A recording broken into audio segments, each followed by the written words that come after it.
Welcome back to the Rick Smith Show. Now, here is Rick Smith. I find it interesting, this report that just came out that said that Donald Trump and the Republican Party, they've had to return almost $13 million in the first half of this year because of deceptive repeating donation tactics.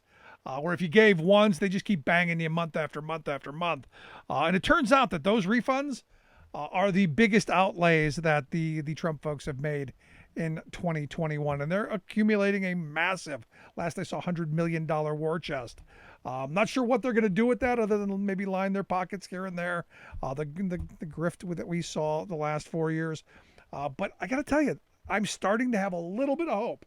I know I said at the beginning of the year Trump was never going to be charged. He was never going to see the inside of a courtroom and never going to go to jail. I don't know now. When you had over the weekend, you had the acting Attorney General, Jeffrey Rosen, who testified for 7 hours before the Senate Judiciary Committee. I don't know now. And here to share some thoughts on maybe what we do know and what we can figure out, I've asked our good friend Justin Hendrix to come back and talk with us. Justin is the editor of Tech Policy Press. He's also one of the folks who's doing some of the work on the Just Security Clearinghouse. Justin, thanks for taking time for us. Thanks for having me on, Rick. So I got to be honest. I said at the beginning of the year, there's no way that we're going to do anything to Donald Trump. It's not who we are. Didn't do anything to Reagan over Iran-Contra. Didn't do anything to W. Bush over the getting us into a couple of wars. It's not what we do in this country. But I got to be honest, 7-hour testimony, some of the stuff coming out, I'm now a little less certain of never. Yeah, I mean, it does seem like this testimony on Saturday was critically important, and a number of the politicians who were there or who are close to that investigation really seemed to suggest that it was, points to some really concerning things. You had Richard Blumenthal saying that he was struck by how close the country came to total catastrophe, and then I think Representative Jamie Raskin, who, of course, led the second impeachment trial as the House manager, also said that particular interview may and well shape the January 6th Select Committee's investigation. It will certainly inform it.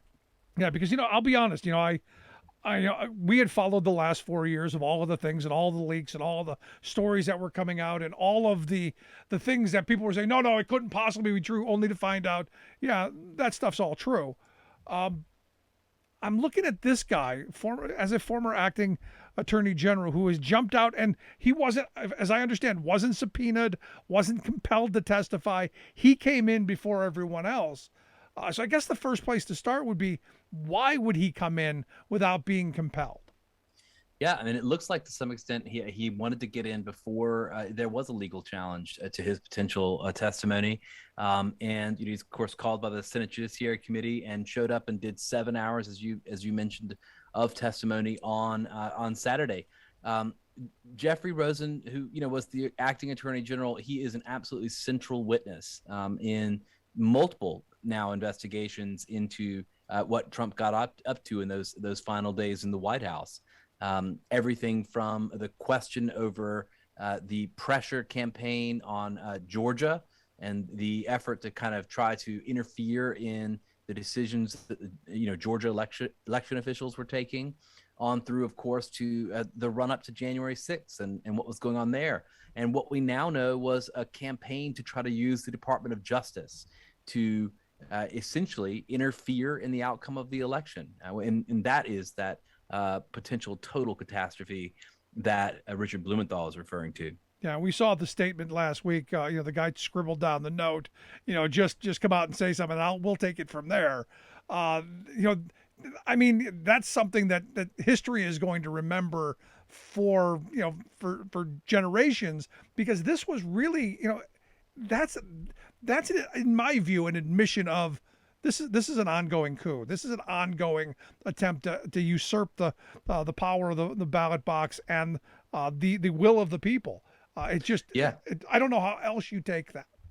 Yeah, and you look at folks like Joyce Vance, legal analyst, who's said, that it really does speak to Trump's state of mind. Jamie Raskin said something very similar in an interview with Greg Sargent at the Washington Post today, that it really gets to, his motivation, what he was trying to do.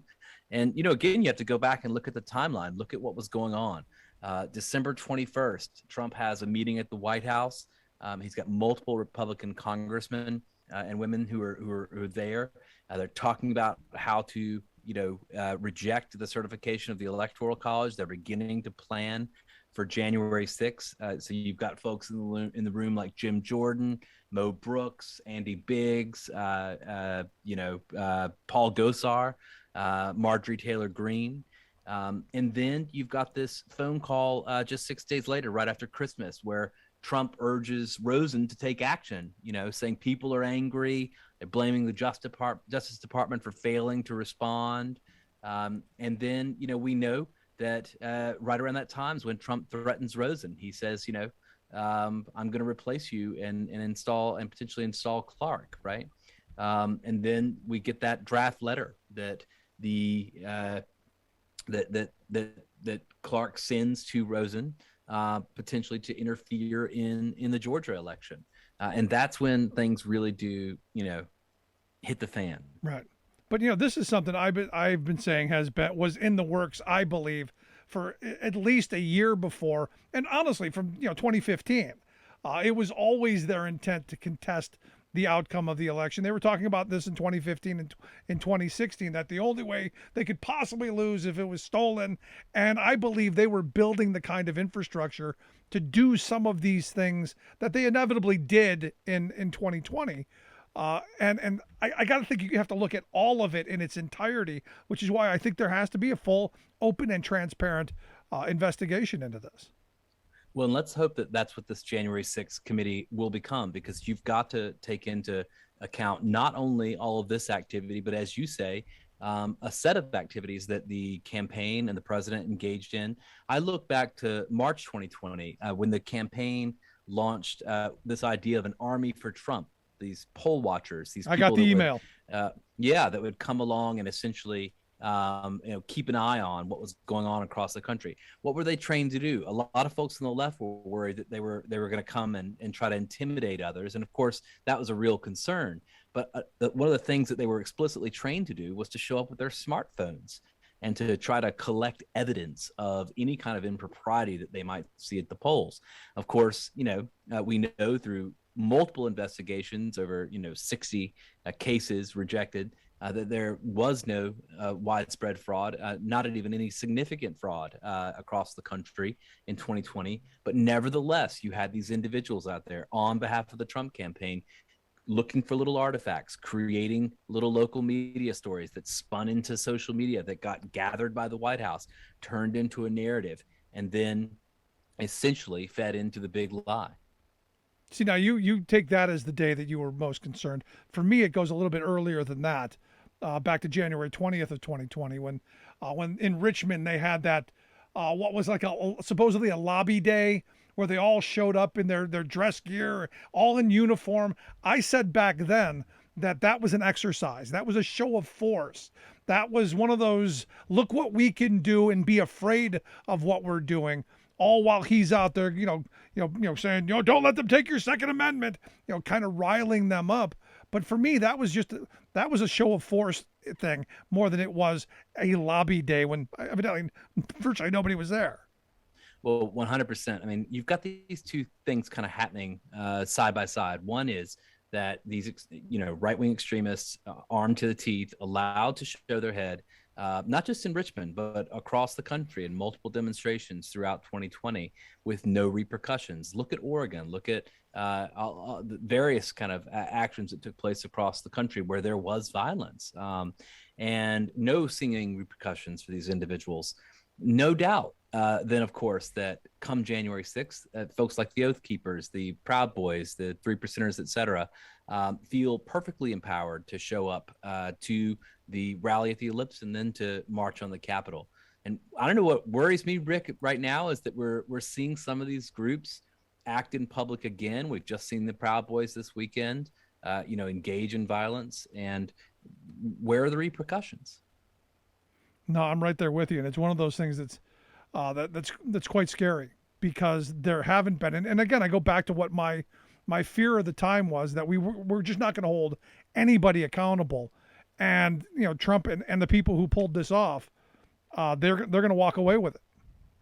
Well, this latest interview with Rosen, and of course the ongoing January 6th Select Committee, really does point to the possibility that the political leaders who were behind January 6th, behind this campaign, the big lie, could in fact be brought to account in some way. And of course, there's also the possibility that those other cases that are out there in Georgia and elsewhere may in fact result in real damages, in real accountability for the president and for some of the people that worked for him on this. So we'll just have to see. But as you mentioned earlier, unfortunately, we've been down this road before. You and I have talked about some pretty serious things on this show in the past, and unfortunately, there has not been accountability. No, and this is my problem. My problem with everybody got all worked up. Mueller's coming.